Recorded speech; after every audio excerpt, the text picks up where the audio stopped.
নমস্কাৰ ফ্ৰেণ্ডছ, প্ৰথমতে ভিডিঅ'টো ক্লিক কৰাৰ বাবে আপোনালোকলৈ বহুত ধন্যবাদ জ্ঞাপন কৰিছোঁ। আৰু আপুনি যদি এজন সচেতন অভিভাৱক আৰু আপোনাৰ সন্তানে যদি মেট্ৰিক বা হায়াৰ ছেকেণ্ডেৰী পঢ়ি আছে অথবা কম্পিটিটিভ এক্সামিনেশ্যনৰ কাৰণে তেওঁ যদি প্ৰিপেয়াৰ কৰি আছে, তেন্তে আজিৰ ভিডিঅ'টো আপোনাৰ বাবে বহুত ইম্পৰ্টেণ্ট ভিডিঅ' হয়। আপোনাক জনাবলৈ পাই সুখী হৈছোঁ যে টিয়ক প্ৰেছ ক্লাব আৰু জ্ঞানপীঠ একাডেমীৰ উদ্যোগত টিয়কত এক কেৰিয়াৰ কাউন্সিলিঙৰ অনুষ্ঠান আজি অনুষ্ঠিত কৰা হৈছে। আপোনালোকে দেখিবলৈ পাইছে চাগে, এখেত হৈছে ৰাজদীপ লেখাৰু ডাঙৰীয়া, সঞ্চালক civil service achievers point Guwahati. যিজন ব্যক্তিক আপোনালোকে হয়তো আপোনাৰ সন্তানটোৰ কেৰিয়াৰৰ বাবে, আপোনাৰ সন্তানটোৰ ভৱিষ্যতৰ বাবে হয়তো তেখেতক গুৱাহাটীত গৈ আপোনালোকে লগ কৰিব লাগিলেহেঁতেন, আজি এই ব্যক্তিজন আমি টিয়কতে লগ পাইছোঁ। বা আপুনি আজি এই ভিডিঅ'টোৰ যোগেদি আপুনি টিয়কত তেখেতৰ কি বক্তব্য তেখেতে দাঙি ধৰিলে, তেখেতে কি কেৰিয়াৰৰ বিষয়ে তেখেতে কি বক্তব্য ৰাখিলে আপোনাৰ সন্তানটোৰ ভৱিষ্যতৰ বাবে সহায় হোৱাকৈ, এই ভিডিঅ'টো মই আপোনালোকৰ বাবে শ্বেয়াৰ কৰিছোঁ। গতিকে আপোনালোকে যদিহে ডিকে চাব চেনেলটো এতিয়ালৈকে ছাবস্ক্ৰাইব কৰা নাই, আপোনালোকে ছাবস্ক্ৰাইব কৰি দিব। আৰু আপোনালোকে যদি ভিডিঅ'টোৰ পৰা উপকৃত হয়, তেন্তে মোৰ শ্ৰম সাৰ্থক হ'ব। আৰু আপোনালোকে কমেণ্ট এটা কৰি জনালে মই নথৈ সুখী হ'ম। আহকচোন আমি অসমৰ বহু যুৱক যুৱতীক প্ৰশাসনিক বিষয়া অথবা সুন্দৰ কেৰিয়াৰৰ সপোনৰ সাৰ্থক ৰূপ দিয়া কেৰিয়াৰ কাউন্সিলৰ ৰাজদীপ লেখাৰুৰ কিছু বক্তব্য শুনো আৰু তাৰ যোগেদি যাতে সকলো উপকৃত হয়। কি পঢ়িম আপোনালোকে জেনেৰেল নলেজত পঢ়া কৰক। জেনেৰেল নলেজ হ'ল বাতৰি কাকত, এখন ভাল বাতৰি কাকত। অ'কে, ভাল বাতৰি কাকত মানে কি? আছাম ট্ৰিবিউন বা দ্য হিন্দু বা দ্য ইণ্ডিয়ান এক্সপ্ৰেছ। যদি ইংৰাজী দুৰ্বলতা আছে, কোনো অসুবিধা নাই, দিনটোত এঘণ্টা অকল এটা নিউজে পঢ়ক। কিন্তু সেই নিউজটো যিমান কেইটা শব্দ আছে ইংৰাজী শব্দ, এই ইংৰাজী শব্দ এটা ভালকৈ আপোনালোকে নোটছ ৰেডি কৰক। আপোনালোকে এখন ডায়েৰী মেইনটেইন কৰক। এই শব্দবোৰ আপোনালোকে নিজে কথা পতাৰ মাজত আপোনালোকে তাৰ ব্যৱহাৰ কৰক।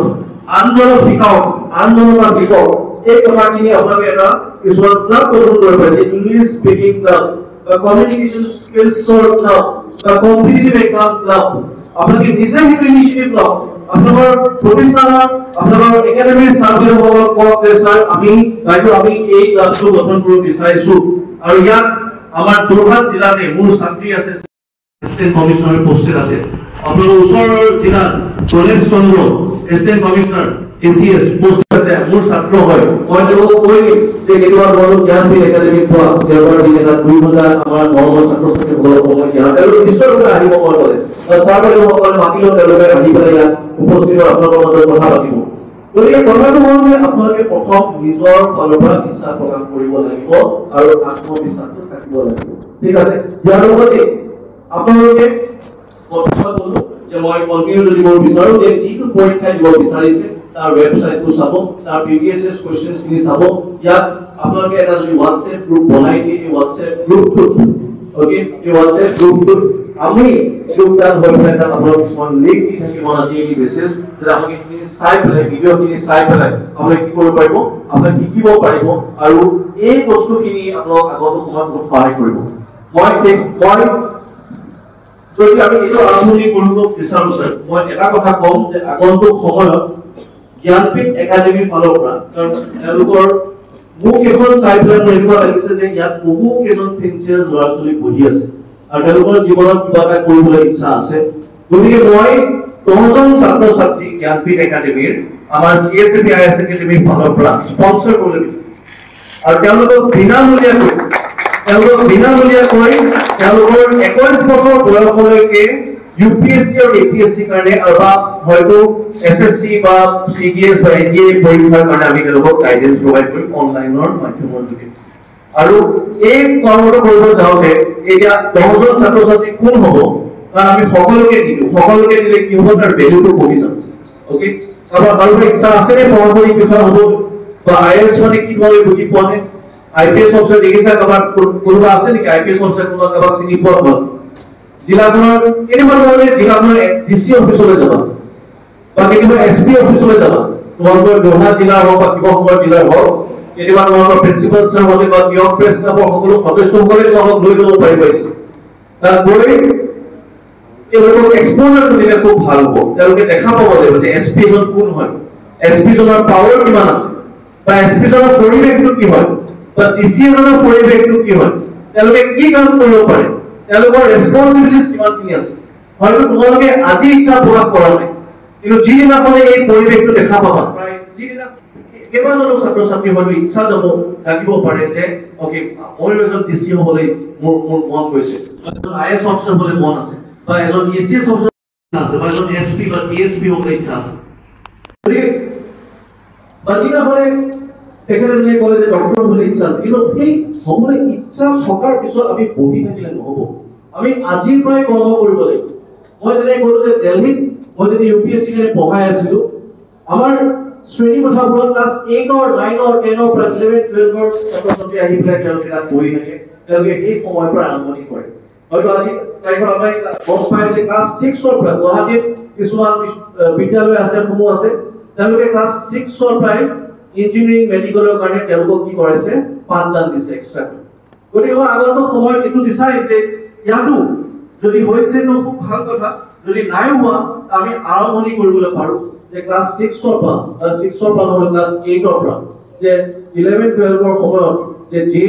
নিটৰ নিচিনা পৰীক্ষাৰ কাৰণে কেনেকৈ কৰিব লাগিব, এই কামখিনি কৰিব যাওঁতে কি সমস্যাৰ সন্মুখীন হ'ব পাৰে, এই গোটেইখিনি কথা মনত ৰাখি কিছুমান পদক্ষেপ হাতত ল'ব পাৰি। আৰু এইখিনি নহ'লেও কিন্তু মই এটা কথাই কওঁ যে চবতকৈ দৰকাৰী বস্তুটো হ'ল যে তোমালোকৰ কৰ্মখিনিয়ে, তোমালোকক বেষ্ট অফ দি বেষ্ট যদি এলুম বজাই কাম কৰক চবকে যে ইউপিএছচি পৰীক্ষাৰ কাৰণে হয়তো মেক্সিমাম মানুহ ফেইল হৈ যাব পাৰে যদি তোমালোকে নিজে কামটো কৰিবলৈ ইচ্ছা প্ৰকাশ নকৰা। গতিকে প্ৰথম 90% এফৰ্টটো তোমালোকৰ নিজৰ পৰা আহিব লাগিব। 90% এফৰ্ট তোমালোকৰ নিজৰ পৰা আহিব এইকাৰণে লাগিব কাৰণ গোটেই এক্সামটোত লিখাটোৱে হওক বা পঢ়াটোৱে হওক যদি নিজে নকৰা তোমালোক চবতকে ভাল মেণ্টৰজনে শিকাই দিলেও তোমালোকে এক্সামটো পাছ কৰিব নোৱাৰিবা। গতিকে এই কামটো কৰিব হ'লে যিটো চেল্ফ ডিচিপ্লিনৰ প্ৰয়োজনীয়তা আছে, তোমালোকে নিজে আৰু যিটো মাইণ্ড কণ্ট্ৰল কৰিব লাগিব, নিজৰ মগজটো কণ্ট্ৰল কৰি ৰাখি এটা ডিচিপ্লিন ৱে যে তোমালোকে আগবাঢ়িবা।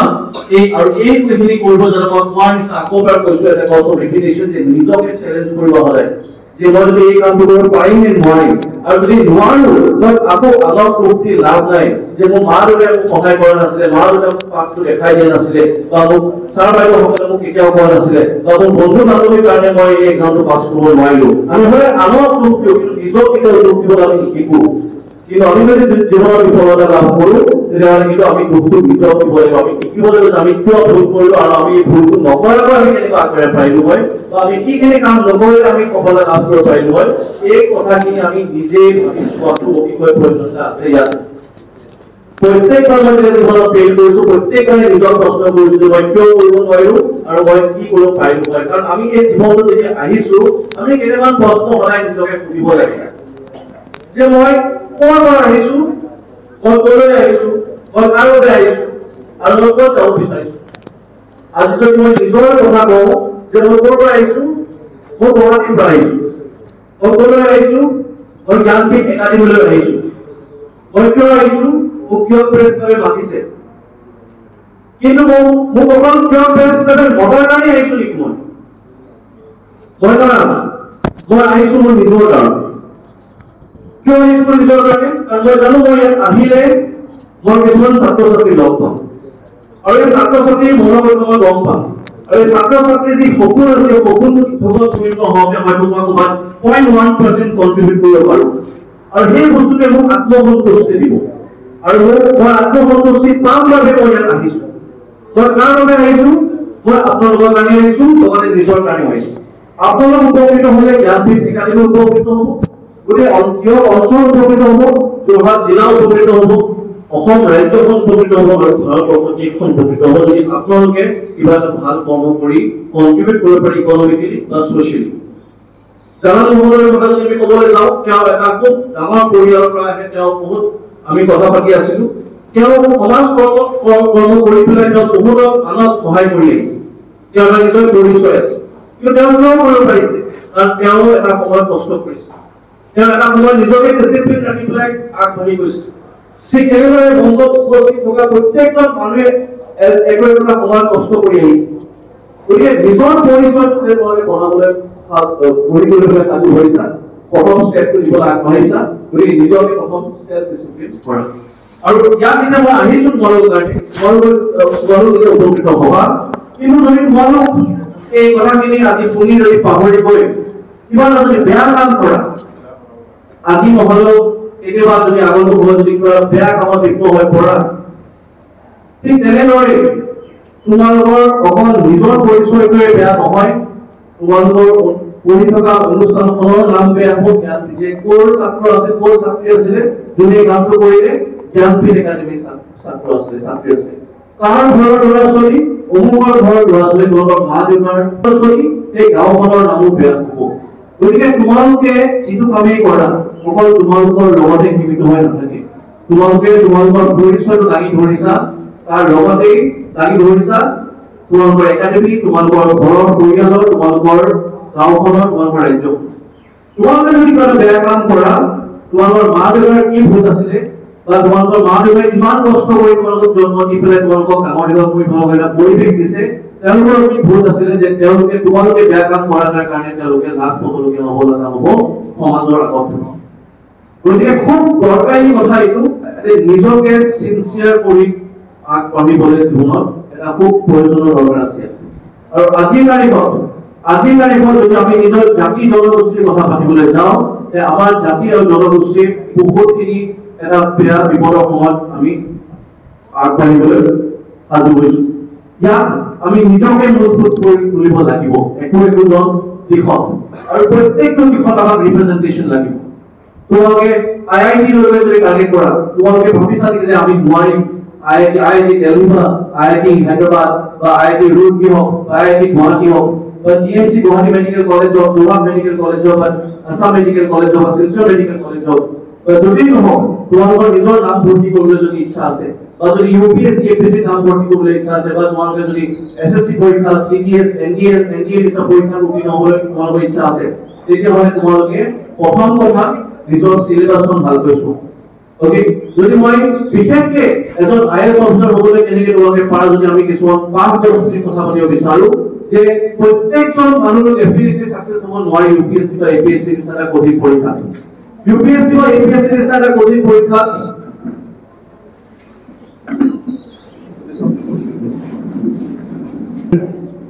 বিধায়ক মহোদয় উপস্থিত হৈছে, ৰূপজ্যোতি কমিটি। গতিকে আমি পাতি আছিলো যে তোমালোকৰ মাজত আমি মেডিকেল ইঞ্জিনিয়াৰিং কথা পাতিছো, তাৰ লগত যদি আমি কথা পাতিবলৈ যাওঁ যে এজন প্ৰশাসনিক বিষয়া যদি আমাৰ কাৰোবাৰ হ'বলৈ ইচ্ছা আছে, প্ৰত্যেকজন ছাত্ৰ ছাত্ৰী এজন প্ৰশাসনিক বিষয়া হ'ব নোৱাৰিব পাৰে, তাত কোনো অসুবিধা নাই। কিন্তু আমি প্ৰথম বুজি পাব লাগিব যে আমি এজন প্ৰশাসনিক বিষয়া কেনেকৈ হ'ম।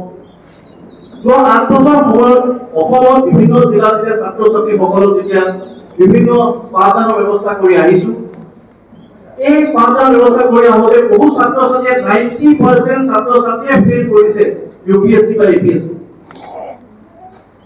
90% ছাত্ৰ ছাত্ৰী ফেইল কিয় কৰিছে? তোমালোকে এটা কথা খুব মন কৰি শুনিবা যে ফেইল কৰাৰো কিছুমান পেটাৰ্ণ আছে। এই কথাবোৰ বুজিবলৈ চেষ্টা কৰিবা। আমি যেতিয়া কিবা এটা কাম কৰিবলৈ আগবাঢ়ো, এই আগবাঢ়োতে আমি কিছুমান কাম একেই ধৰণে কৰি যাওঁ আৰু সকলোৱে কৰে, আৰু একেই ধৰণে কাম কৰাখিনিৰ কাৰণে আমি ফেইল কৰোঁ। এতিয়া যদি UPSC বা APSC নিচিনা কথা ক'বলৈ যাওঁ, UPSC APSC আমি জানো যে বাপেৰগাঁৱত পঢ়িব লাগিব, কিন্তু আমি নপঢ়ো। আমি জানো যে লিখিব লাগিব, আনসাৰ ৰাইটিং প্ৰেক্টিছ কৰিব লাগিব, কিন্তু আমি নকৰোঁ। আজিৰ তাৰিখত কেইটা শব্দ লিখিব লাগে? আজিৰ তাৰিখত তোমালোকে 3 ঘণ্টা সময়ত কেইটা শব্দ লিখিব লাগে? খুব বেছি 1200 বা 1500 শব্দ লিখিব লাগে, বা 2000 মেক্সিমাম। কিন্তু যদি আমি UPSC বা APSC নিচিনা পৰীক্ষা দিবলৈ যাওঁ, তাত 3 ঘণ্টা সময়ত এক্সামটোৰ ডিমান্ড হৈছে যে আমি 4000 শব্দ লিখিব লাগিব 3 ঘণ্টা সময়ত। আৰু সেইটো যদি আমি পঢ়ি থাকো, আমি 3 ঘণ্টা সময় 4000 শব্দ লিখিব পাৰিম নেকি? তাৰ কাৰণে বহুত প্ৰেক্টিছ লাগিব। এটা স্কিল হয়, এইটো আমি স্কিল কেনেকৈ ডেভেলপ কৰিম? এইটো কাৰণে আমাক প্ৰেক্টিছ লাগিব, আৰু ডেইলি বেচিছত প্ৰেক্টিছ লাগিব, এটা কনসিস্টেন্সি মেইনটেইন কৰিব। কিন্তু এই কামবোৰ মেক্সিমাম সকলোৱে ভাবে যে অকল পঢ়িব লাগিব, অকল পঢ়িলে এই এক্সামবোৰ অকল this is not a taste of knowledge only.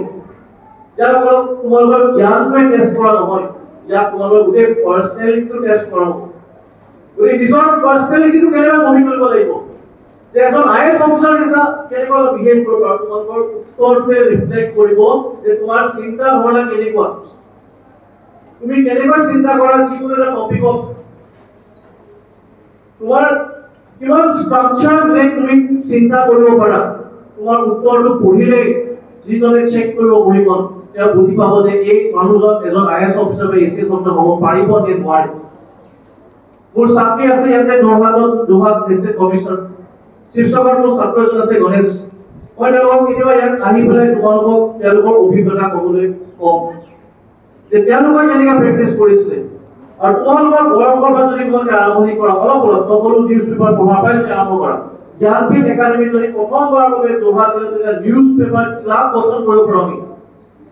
আৰু নিউজ পেপাৰ ক্লাব গঠন কৰাৰ পিছত আমি কি কৰিব প্ৰত্যেক মাহত আমি এটা অনলাইন কুইজ পাতিম on the basis of the newspaper content just ever ভাবি চোৱা যে তোমালোকৰ পাৰ্সোনালিটি কিমান ডেভেলপ হ'ব সব জানিবা আজি ৰাছিয়া কি হৈ আছে ৰাছিয়া ইউক্ৰেইন war কি হৈ আছে বা আৰ্টিফিশিয়াল ইন্টেলিজেন্সৰ কাৰণে কি হৈছে বা ইলন মাস্কে আমেৰিকা এডমিনিষ্ট্ৰেচন কিয় এৰিলে বা তাৰ প্ৰয়োজন কি আছে ইলন মাস্কৰ তাৰ এফিচিয়েন্ট আছে মই এৱাৰ্ডটো লৈ তাক সেৱা কৰিব আহোঁতে মই পৰিৱেশটো খুব ধুনীয়া পালো আৰু ঢেকীয়াখোৱা বৰনামৰ পৰিচালনা সমিতিৰ লগত কথা পাতি আমি পুৰণা যিটো গুৰুকুল প্ৰণালী ব্যৱস্থা আছিলে যে এনেকুৱা বৰনামঘৰ অনুষ্ঠানত যদি আমি কিছুমান শিক্ষাৰ কৰ্মশালা কৰিব পাৰোঁ এটা খুব ধুনীয়া পৰিৱেশ হ'ব আৰু আমি ঢেকীয়াখোৱা বৰনামঘৰ যিটো টুৰিজমৰ যিটো এটা তাত অফিচ আছে তাতে আমি এটা কৰ্মশালাৰ ব্যৱস্থা কৰিছিলোঁ হয়তো তোমালোকে শুনিছিলা বা হয়তো কিছুমান মানুহে জানিব পাৰে 2023 চনত আৰু তাতে আমাৰ সেইবাৰ পাছ কৰা মোৰ দুজনী ছাত্ৰী এতিয়া আমাৰ কিয়ক চেণ্ট্ৰেল ব্লকৰ চাৰ্কেল অফিচাৰ আছিল সুনাম দাস আৰু যোৰহাট জিলাৰ এছিষ্টেণ্ট কমিশনাৰ শিখা নাথ তেওঁলোক দুয়োগৰাকী গৈ তাত কিয়কৰ ঢেকীয়াখোৱা বৰনামঘৰ পৰিচালনা সমিতিৰ উদ্যোগত পতা অনুষ্ঠানত গৈ পেলাই তাত উপস্থিত হৈছিলে ময়ো আছিলোঁ আৰু আমি গোটেইখিনি প্ৰায় 30জনমান ছাত্ৰ ছাত্ৰী তাত উপস্থিত হৈছিলে আৰু তাতে আমি কিছুমান পদক্ষেপ লৈছিলোঁ আৰু তেতিয়াৰ পৰাই আমি এটা গ্ৰুপৰ জৰিয়তে আমি কিছুমান অনলাইন ক্লাছৰ ব্যৱস্থা কৰি আহিছোঁ হয়তো সেই গ্ৰুপটোৰ প্ৰায় একজন ছাত্ৰ ছাত্ৰী হয়তো 2-3 বছৰ পিছত গৈ তেওঁলোক এই জিলাৰ পৰা এই অনুষ্ঠানৰ পৰা বা এই ওচৰ চুবুৰীয়াৰ পৰা তেওঁলোকে হয়তো একজন অফিচাৰ হ'ব পাৰে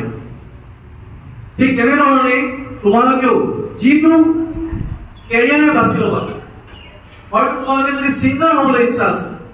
বা কাৰোবাৰ ড্ৰামা কৰিবলৈ ইচ্ছা আছে বা এইটো ক'লে সকলোজন আইএছ অফিচাৰ হ'ব লাগিব সকলো ডক্টৰ হ'ব লাগিব বা প্ৰত্যেকজন ইঞ্জিনিয়াৰ হ'ব লাগিব প্ৰত্যেকজন এজন MBA কৰিব লাগিব তোমালোকে যদি মই যেতিয়া IIM কাশীপুৰৰ পৰা MBA কৰি আছিলোঁ তাত বিভিন্ন ইভলভিং যে এটা বস্তু কৰিম বুলিয়ে নহয় কিন্তু এটা বস্তু ঠিক কৰিব লাগিব গতিকে আজি তাৰিখত যদি এটা বস্তু ঠিক কৰে যে মই ডান্সাৰ হ'ম যে মই এক্টিং কৰিম যদি এক্টিং কৰোঁতে এক্টিঙৰ চবতকৈ ওপৰত উচ্চ মানদণ্ডৰ যিখন শিক্ষা অনুষ্ঠান আছে সেইখন কোনখন হয় যদি আমি NSD কথা পাতোঁ নেশ্যনেল স্কুল অফ ড্ৰামা এইটো জানিব লাগিব তোমালোকে ইণ্টাৰনেট ৰিভলিউচনৰ সময়ত তোমালোকে যদি গুগল কৰা যে বেষ্ট ইনষ্টিটিউট ফৰ এক্টিং তোমালোকৰ সন্মুখত ওলাই পৰিব যে নেশ্যনেল স্কুল অফ ড্ৰামা যদি NSD তাৰপিছত NSD ৱেবছাইটটো খুলি চাব কিমানখিনি স্মাৰ্ট হ'ব লাগিব নহ'লে মই কোৱাৰ নিচিনাই 90% মানুহৰ নিচিনা যে তোমালোকে মেট্ৰিক পাছ কৰি হায়াৰ ছেকেণ্ডেৰী পাছ কৰি গ্ৰেজুৱেশ্যন পাছ কৰি মাষ্টাৰ ডিগ্ৰী পাছ কৰি এটা সামান্য চাকৰি কৰিবা এটা সামান্য বিজনেছ কৰি বিয়া পাতি দুটা বাচ্চা জন্ম দি পেলাই এই পৃথিৱীখন এৰি থৈ গুচি যাব লাগিব সেইটোৱে পৰিশ্ৰম আৰু 90% নিচিনা যদি পেটাৰ্ণ থকা কাম কৰিব ইচ্ছা নাই যদি নিজকে এজন পৃথক হিচাপে গঢ়ি তুলিব ইচ্ছা আছে যে অমুকজন বুলি চিনাকি আজিৰ তাৰিখত তোমালোকৰ পৰিচয় হ'ল জ্ঞানপীঠ একাডেমীৰ ছাত্ৰ বা ছাত্ৰী বা অমুকৰ ল'ৰা অমুকৰ ছোৱালী কিন্তু আগন্তুক 10 বছৰ সময়ত তোমালোকে নিজকে কেনেকৈ পৰিচয় দিয়াটো বিচাৰিছা বা আনে তোমালোকক কেনেকৈ পৰিচয় দিয়াটো বিচাৰিছা সেইটো গোটেইখিনি আছে তোমালোকৰ হাতত আৰু অলপমান স্মাৰ্টলি কাম কৰিব শিকিব লাগিব তাত কোন তোমালোকক ভগৱানে চকু দিছে নাক দিছে মুখ দিছে কাণ দিছে হাত ভৰি চব দিছে মগজু দিছে কিন্তু আমি ব্যৱহাৰ নকৰোঁ আমি ব্যৱহাৰ কৰিবলৈ নিশিকো আমি ব্যৱহাৰ কৰিবলৈ নাজানো গতিকে প্ৰশ্ন কৰিবা যে মই পৃথিৱীত কিয় আহিছোঁ কাৰ বাবে আহিছোঁ ক'লৈ যাবলৈ আছে আৰু কি কৰিবলৈ আছে আৰু কিয়ে মোক আত্মসন্তুষ্টি দিব গতিকে যদি এক্টিঙে কৰিব আছে নে নেশ্যনেল স্কুল অফ ড্ৰামা তাৰ ৱেবছাইট খুলিবা তাৰ ৱেবছাইট খুলি পেলাই তাত সিলেকশন প্ৰসিডিউৰ গোটেইখিনি ধুনীয়াকৈ তাত থাকি তাৰ বস্তুখিনি পঢ়িবা আৰু পঢ়াৰ পিছত গম পাবা ওকে এইটো সময়ৰ পিছত মই ইয়াত এলিজিবল হম ক্লাছ 12 ৰ পিছত ইয়াত এন্ট্ৰেন্স হয় এন্ট্ৰেন্সৰ পিছত মই তাত দিলে মই তাত এটা সিট পাব পাৰো কিন্তু সিট পাবলৈ মই কি কৰিব লাগিব তাতে লিখা আছে নোটিছত যেটা এন্ট্ৰেন্স পৰীক্ষা হ'ব তাত কি পঢ়িব লাগিব তাতে লিখা আছে ঠিক তেনেদৰে যদি তোমালোকে ডিফেন্সত বোলে ইণ্ডিয়ান এয়াৰ ফৰ্চৰ পাইলট হ'বলৈ ইচ্ছা আছে কাবাৰ এই ইণ্ডিয়ান এয়াৰ ফৰ্চৰ পাইলট হ'বলৈ যে ইচ্ছা আছে তেতিয়াহ'লে মাৰিবা Indian air force pilot exam ইমান কিন্তু আমি বুজি পাবই লাগিব তাত আহিবা এফকেট বুলি এটা পৰীক্ষাৰ নাম আৰু এই পৰীক্ষাৰ নামটো চোৱাৰ পিছত তোমালোকে তাৰপিছত এফকেটৰ ৱেবছাইট খুলিবা তাত গোটেইখিনি ধুনীয়াকৈ লিখা থাকিব যে এফকেট এক্সামটো পঢ়িবলৈ কি কৰিব লাগে কি পঢ়িব লাগে চব থাকে তাৰপিছত ইউটিউবত গৈ সেই এক্সামটোৰ নাম কৰি কিছুমান কি কৰিবা ভিডিঅ' চাৰ্চ কৰিবা তোমালোকে বস্তুখিনি কি গৈ থাকিব কিছুমান আজিকালি টেলিগ্ৰাম হোৱাটছএপৰ গ্ৰুপছ থাকে গ্ৰুপবোৰত জইন হ'বা এফকেট গ্ৰুপ বুলি মাৰিবা এফকেট বা যদি ইউপিএসসি গ্ৰুপ বুলি মাৰিবা তাত সোমাই ল'বা তাত কিছুমান ফোৰাম থাকে ৱেবছাইটত যদি আইএছ হ'বলৈ ইচ্ছা আছে বা ইউপিএসসি ফোৰাম গুগলত মাৰিবা তাত দেখিবা কিছুমান ফোৰাম ওলাব লিংক ওলাব তাত লিংকবোৰত জইন কৰিবা তাত দেখিবা যে অমুকজন মানুহে এইটো মন্তব্য দিছে অমুকজন মানুহে এইটো মন্তব্য কি ডিছকাশ্যন কৰিছে চাবা কিছুমান ৱেবছাইট থাকে ইনসাইটছ অন ইণ্ডিয়া বুলি আমাৰ নিজৰ এটা ৱেবছাইট আছে এই ৱেবছাইটবোৰত কি থাকে এই ৱেবছাইটবোৰত গোটেই সিলেবাস গোটেই প্ৰিভিয়াছ ইয়াৰ্ছ কোৱেশ্চন পেপাৰছবোৰ তাত ডেইলি নিউজ পেপাৰ এনালাইসিস এই গোটেইখিনি বস্তু তাত থাকে আৰু এইখিনি বস্তু পঢ়িলে কি হ'ব তোমালোকে বস্তুবোৰ শিকা আৰম্ভ কৰিবা আৰু নিজৰ ইন্টাৰেষ্টটো ডেভেলপ হওঁতে কি হ'ব তোমালোকে কৰা আৰম্ভ কৰিলে তোমালোকে এই প্ৰিপাৰেচনটো সোমাই কৰিবা আমি প্ৰথম আৰম্ভণি কৰিব লাগিব কিন্তু যিকোনো পৰিস্থিতিৰ কাৰণে যেতিয়া তোমালোকে প্ৰস্তুতি চলাবা এই প্ৰস্তুতি চলোৱাৰ আগত নিজকে প্ৰস্তুত কৰিব লাগিব মই কি ক'লো যিকোনো কৰ্মৰ কাৰণে যেতিয়া তোমালোকে প্ৰস্তুতি চলোৱা আৰম্ভ কৰিবলৈ ইচ্ছা প্ৰকাশ কৰিবা এই প্ৰস্তুতি চলাবলৈ তোমালোকে প্ৰথম নিজকে প্ৰস্তুত কৰি তুলিব লাগিব আৰু নিজকে প্ৰস্তুত কৰি তুলিবলৈ কি কৰিব লাগিব প্ৰথম দুটা কথা ক'লো যে আত্মবিশ্বাস আৰু ইচ্ছা প্ৰকাশ self discipline self belief willingness to do the effort যদি নাই তেতিয়ালে 90% মানুহৰ নিচিনাই কমন প্যাটাৰ্ন জিন্দগী জীয়াই পেলাই এই পৃথিৱী এইটো গুচি গলেও কোনো অসুবিধা নাই যদি সেইটোৱে কৰিবলৈ ইচ্ছা আছে আৰু আজি তাৰিখত যদি অকল ইনষ্টাগ্ৰাম ফেচবুক ইউটিউবত যদি অকল ৰিল চাই পেলাই যদি সময় নষ্ট কৰিছা তাতকে আৰু ডাঙৰ বুৰ্বক আমাৰ নিচিনা কোনো মানুহ হ'ব নোৱাৰে গতিকে নিজকে চ্যালেঞ্জ কৰা নিজকে প্ৰস্তুত কৰা যে আগন্তুক সময়ত এটা পৰীক্ষাৰ কাৰণে যিটো প্ৰস্তুতি চলাব আছে মই তাত কেনেকৈ নিজকে প্ৰস্তুত মেধাৱী ছাত্ৰ ছাত্ৰী আহে ইয়াৰ পৰা তেওঁলোক বিভিন্ন জিলাৰ পৰা যায় গুৱাহাটীলৈকে আজি তাৰিখত এটা এপিএসসি প্ৰিপাৰেচন এটা কমন ট্ৰেণ্ড হৈ গৈছে বিভিন্ন গাঁও অঞ্চলৰ পৰা ছাত্ৰ ছাত্ৰীসমূহ যায় তেওঁলোকে গুৱাহাটীত গৈ তেওঁলোকে সময় নষ্ট কৰা আৰম্ভ কৰি পৰিৱেশ সলনি হয় তেওঁলোকে নিজক হেৰুৱাই পেলায় আমি বিভিন্ন জনগোষ্ঠীৰ কাৰণে কাম কৰি আহিছো তাৰ ভিতৰত কিন্তু কিছুমান এনেকুৱা ছাত্ৰ ছাত্ৰী পাইছো যোনে নিজৰ গাঁওখনক পাহৰি নাযায় যোনে নিজৰ ঘৰখনক পাহৰি নাযায় আৰু মই এজন ছাত্ৰ আমাৰ ছাত্ৰৰ নাম কম খুব বিখ্যাত হৈছিল এবাৰ এপিএসসি পৰীক্ষাত তেওঁ উত্তীৰ্ণ হোৱাৰ পিছত তেওঁৰ নাম হ'ল লুবু বৰা হয়তো কিয় অঞ্চলত বহুত চুতীয়া জনগোষ্ঠীৰ মানুহ আছে আৰু আমি চুতীয়া জনগোষ্ঠীৰ কাৰণে কিছুমান পদক্ষেপ লৈ আহিছো 2022 চনৰ পৰা এতিয়ালৈকে প্ৰায় 120 জন ছাত্ৰ ছাত্ৰী আমি পঢ়ালো আৰু যোৱাবাৰ চুতীয়া জনগোষ্ঠীৰ আমাৰ ইনষ্টিটিউটৰ পৰা 4 জন ছাত্ৰ ছাত্ৰী এপিএসসি উত্তীৰ্ণ হৈছে আৰু বিভিন্ন জিলাত বিভিন্ন সময়ত বিনামূলীয়াকৈ কিছুমান আমি বাছনি পৰীক্ষা পাতি আহিছো আৰু তাৰ পৰাই এজন আছিলে লুবু বৰাৰ নিচিনা ছাত্ৰ যাক আমি দিল্লীলৈ পঠাইছিলো আৰু প্ৰথমবাৰ এটেম্পটতে তেওঁ এপিএসসি পাছ কৰিবলৈ সক্ষম হৈছে আৰু তেওঁ এসিএস হ'বলৈ সক্ষম হৈছে গতিকে তেওঁৰ এজন উদাহৰণ স্বৰূপে যদি এজন ৰোল মডেল হ'ব পাৰে আমাক ভগৱানে কি দিয়া নাই যে আমি সাকসেস হ'ব নোৱাৰো আমি কিয় আন এজন লুবু বৰা হ'ব পাৰো গতিকে এনেকুৱা বিভিন্ন ছাত্ৰ ছাত্ৰী পাইছো যাৰ আত্মবিশ্বাস বহুত থাকে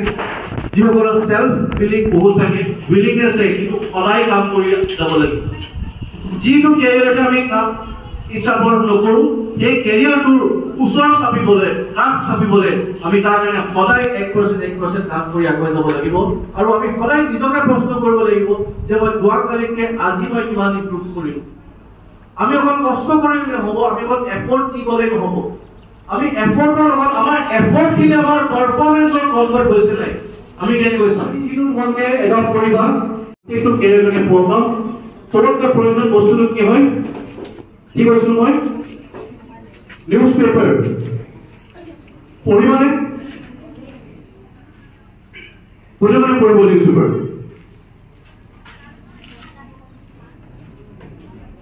নাই ছাৰহঁতে চাই থকা কাৰণে ক'ব নালাগে, নপঢ়িলেও কথা নাই। চোৱা এতিয়া নিউজ পেপাৰ পঢ়িলেও যদি মন দি নপঢ়ো, ছমাহ আগত কি নিউজ আছিলে যদি মনত নাথাকে, কিবা নাম ইচি স্কুল আমাৰ কটন কলেজিয়াত, এই স্কুলবোৰত গৈ পেলাই আমি কিছুমান ৰবটিক্সৰ ৱৰ্কশ্বপ আৰম্ভ কৰি দিছোঁ আমাৰ AEC ৰবটিক্স তাত। আৰু সেইটো কাৰণে কি হ'ল, মই নিজকে চিনি পালো যে মোক পঢ়াই ভাল লাগে, বুজি পাইছা, যে পঢ়াই ভাল লাগে। আৰু সেই বস্তুটো সোমাই গ'ল। মই যেতিয়া দেখা পাওঁ যে আজি তাৰিখতো যেতিয়া ক্লাছ লওঁ, আজি তাৰিখত ক্লাছ ল'বলৈ সময় নহওক নিমিলে, 2023 চনৰ পৰা ক্লাছ লৈ থকা নাই, কিন্তু সেই যে চিনি পালো নিজকে যেতিয়া IAS হ'ব নোৱাৰিলো 4 নম্বৰৰ কাৰণে 2017 চনত, আৰু দিল্লীত যেতিয়া পঢ়াবলৈ চান্স পালো ইঞ্জিনিয়াৰিঙৰ চাকৰি বাদ দি, তেতিয়া মই নিজক চিনি পালো যে okay this is my job that I love to do, I have a passion from within। আৰু সেইটোৱে মোক 2018 মোটিভেট কৰিলে যে মই নিজে এখন শিক্ষা অনুষ্ঠান কৰিম আৰু মই জেগাই জেগাই কৰ্মশালা দিবলৈ গোটেই অসমত ঘূৰি ফুৰিম। আমি UPSC কাৰণে পৰীক্ষা দি আছো। যোৱা বছৰ প্ৰায় 19 জন ছাত্ৰ ছাত্ৰী কটনৰ পৰা আমাৰ ছাত্ৰ ছাত্ৰী ওলাইছে, APSC পাছ কৰিছে। গতিকে মই যে তোমাক সুধিলো যে নিজে ভাল নোপোৱা কামটো কৰি কিবা লাভ আছে নেকি, ঘূৰি আহিছে। যদি বাপেকক পঢ়ি ভাল নালাগে নকৰিবা, কোৱাৰ কাৰণে নকৰিবা, নিজৰ ওপৰত আত্মবিশ্বাস ৰাখিবা যে নিজৰ যিটো ভাল লাগে এইটোৱে কৰিবা। এতিয়া যদি শচীন তেণ্ডুলকাৰক যদি সৰুৰ পৰা বাদ লৈ ক'লে যে তই গান গা, তেতিয়া এক্টিং কৰ, আজি দেশত শচীন তেণ্ডুলকাৰ আমি চিনি পালো হয় নেকি। গতিকে নিজৰ যিটো ভাল লাগে, কিন্তু মই সেই বুলি বেয়া কাম কৰিবলৈ কোৱা নাই, মই বেয়া কাম কৰিলেও কি হ'ব মই কৈ দিছো তোমাক, কিন্তু নিজৰ যিটো ভাল লাগে এই কামটো কৰিবলৈ যদি নিজৰ কোনোবা ল'ৰা বা ছোৱালী নিজৰ বোলে ভিতৰত বোলে এটা খং আছে, বোলে কাজিয়া কৰি খুব ভাল লাগে, সেইটো পজিটিভ দিব যে মোৰ বন্ধ কৰি খুব ভাল লাগে, মই কেনেকৈ কৰিম, ৰাস্তা ঘাটে কাজিয়া কৰি নেকি, নিজৰ নাম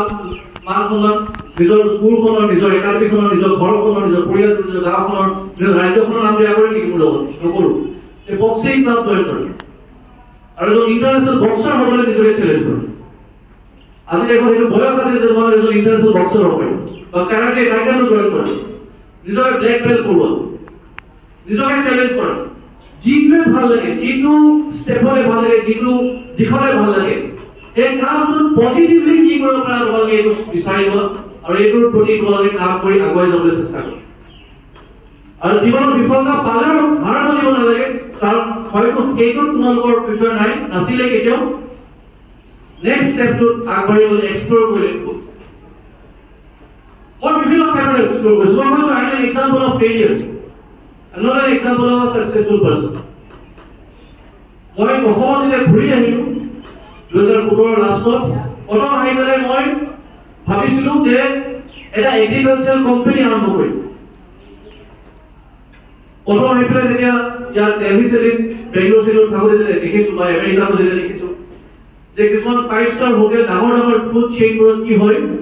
কিছুমান শাক পাচলি পায়, প্ৰথম দেখিছিলোঁ বন্ধাকবি নিচিনা পাত দিয়ে বাৰ্গাৰৰ ভিতৰত সোমাই, এইটো লেটিউচ বুলি কয়, সেউজীয়া বৰ্ণৰ। কেৱল এভোকেডো আছে, জুকিনি আছে, বেল পেপাৰ আছে, এই কেপচিকামটোৰ নিচিনাই ৰঙা আৰু হালধীয়া কেপচিকামটোৰ নিচিনাই বেল পেপাৰ বুলি কয়। তো এইবোৰ খাবলৈ আমি যে এইবোৰ ক'ত হয়, মনত এটা প্ৰশ্ন আহে, এইবোৰ ক'ত হয়, আমিতো কেতিয়াও দেখা নাই, আমাৰতো খেতিত কেতিয়াও দেখা নাই লেটিউচৰ পাত হৈ থকা বা বেল পেপাৰ হৈ থকা। তাৰপিছত গম পালোঁ যে এই গোটেই শাক পাচলিবোৰ বা এই চব্জিবোৰ বাহিৰৰ পৰা আহে, হায়দৰাবাদৰ পৰা আহে, তামিলনাডুৰ পৰা আহে, হাৰিয়ানাৰ পৰা আহে। তেতিয়া মনত এটা প্ৰশ্ন আহিছিলে যে এইবোৰ কি আমাৰ ক্লাইমেট, আমাৰ যিটো ক্লাইমেট আছে, আমাৰ যিটো নেচাৰ আছে, ইয়াত হ'ব নোৱাৰে নেকি? ইয়াত হ'ব পাৰে, কিন্তু আমাৰ মানুহৰ এই নলেজ, এইটো আসাম এগ্ৰিকালচাৰ ইউনিভাৰ্চিটি এটা ডিপাৰ্টমেণ্ট আছে হৰ্টিকালচাৰ, তাতে হাইড্ৰপনিক্স এগ্ৰিকালচাৰ দি পেলাই তাত ধৰি UPSC পাছ কৰিব নোৱাৰিলোঁ, এতিয়া কি কৰিম মই ভাবিলোঁ যে মই কিবা ডাঙৰ ইভেণ্ট পালোঁ, তেতিয়া ভাবিছো যে এআৰএমৰ নিচিনা সিংগাৰ মানুহ অসমত তাতো ফেইল কৰিলো অৱশ্যে তাত পইচা পাতি নাই বহুত পইচা পাতি প্ৰয়োজনৰ কথা আছে কথাটো হ'ল যে জীৱনত যেতিয়া বিভিন্ন কামৰ কাৰণে আগবাঢ়ি আহিছো বহুত ফেইল কৰিছো পিছত গৈ নিজক চিনি পাবলৈ বহুত ইজি হৈ পৰিলে যে মই এইটো দিশৰে মানুহ বা এইকেইটা কাম কৰি গ'লেহে হয়তো মই ভালকে বা আনৰ আৰু ভাল কৰিব পাৰিম তাৰপিছত যেতিয়া কৰ্মশালা আৰম্ভ কৰিলো পঢ়া আৰম্ভ কৰিলো গতিকে it was a very very interesting job and a passionate job for me সেইখিনি কৰি আহি এতিয়া প্ৰায় 4টা অৰ্গেনাইজেশ্যন চলাই আছো অসমৰ প্ৰায় 10,000 ছাত্ৰ ছাত্ৰী প্ৰত্যেক বছৰ আমি পঢ়াই আছো এটা বৃহৎ টিম আছে প্ৰায় 200 জন এমপ্লয়ী আছে আজি তাৰিখত আৰু 200 জনৰ পৰিয়াল চলাই আছো তেওঁলোকৰ চাকৰি জেনেৰেশ্যন কৰিছো গতিকে এটা খুব আত্মসন্তুষ্টি পোৱা যায় এই কামটো কৰো আৰু আজি আমি ইয়াত যেতিয়া উপস্থিত হৈছো তোমালোকৰ মাজত গতিকে তোমালোকৰ যিখিনি এটা তোমালোকৰ সপোন আছে মোক প্ৰথমে কৈছো 150 ছাত্ৰ ছাত্ৰীৰ লগত পঢ়া নাই মই 150টা সপোনৰ মাজত আছো এতিয়া আৰু এই 150টা সপোন যেতিয়া ধৰা পৰিণত হ'ব তাত যদি